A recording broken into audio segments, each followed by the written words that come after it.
May open ako sa'yo. Medyo na-open ako kanina sa customer ko. Bakit? Pangit ang serbisyo mo, sabi niya. Pangit-pangit mo pa. Nakakabalit yung mukha mo, sabi sa akin. Sabi? Sabi sa akin, sir, alam mo, mukha ang gulong. Baka nagsasabi talaga siya ng buhok. Alam mo, beauty is in the eye of the beholder. I wash you, you wash me. Para-paraan, Bye. para-paraan yung ganda.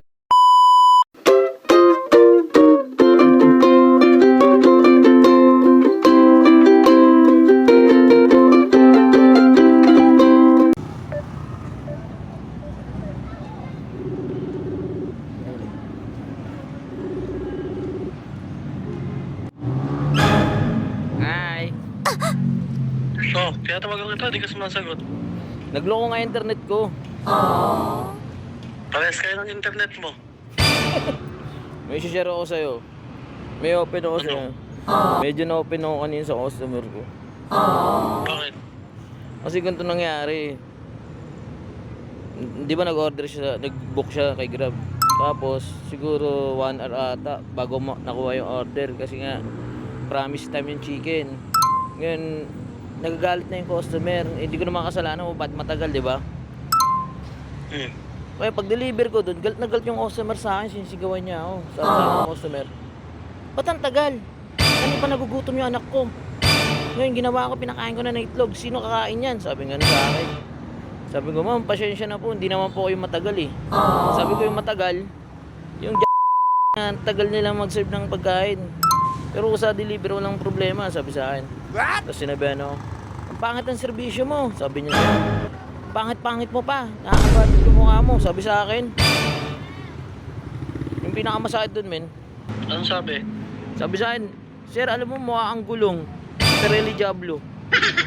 Ang nasaktan ako dun, men. Okay lang, mahal naman yung Pirelli Diablo. Saka alam mo, baka nagsasabi talaga siya ng buhok. So, pati ikaw naniniwala. Alam mo, beauty is in the eye of the beholder. Pero sa akin, gwapo ka. Ano yan eh? Ayag ka mukha akong gulong. Pirelli Diablo. Mahal naman yun. Mukha ka lang eh. Mukha ka kayang anghel, di ka kaya mukhang ang Diablo. Para lalo ako nasasaktan Taga-saan ba yung customer mo na yan? Taga Okay na nga na, pupuntahan natin. Saan ang address niyan? Wag na, baka may ma-report pa ako eh. Hindi, bibigyan natin ng prutas kasi nagsasabi siya ng totoo. Alam ko pa naman, ko-convert mo ako, nasaktan ako dun ha. Mukha daw gulong, pero may Diablo. Sabi ko nga sa'yo, beauty is in the eye of the beholder. So, pangit ka sa kanila, gwapo ka naman sa akin eh. Bawi ka pa rin. Asar ka. Next time, pag magbubook sila ulit sa'yo, i-cancel mo. Hindi ko alam kung ano yung reaction ko. Parang ano eh. May pag-ganon eh. Hindi, palaging pa ganun yun. Ano ba? Sige na. Laging one size yun. Ano ka ba? Yeah. Hindi ko alam kung bibigit yung loob ko sa'yo.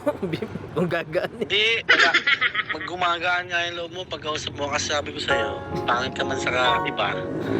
Itanggapin mo na lang, maganda ka naman sa paningin ko. Sige na. Maligo ka na. Maliligo na, gusto mo sabay tayo. Ayoko.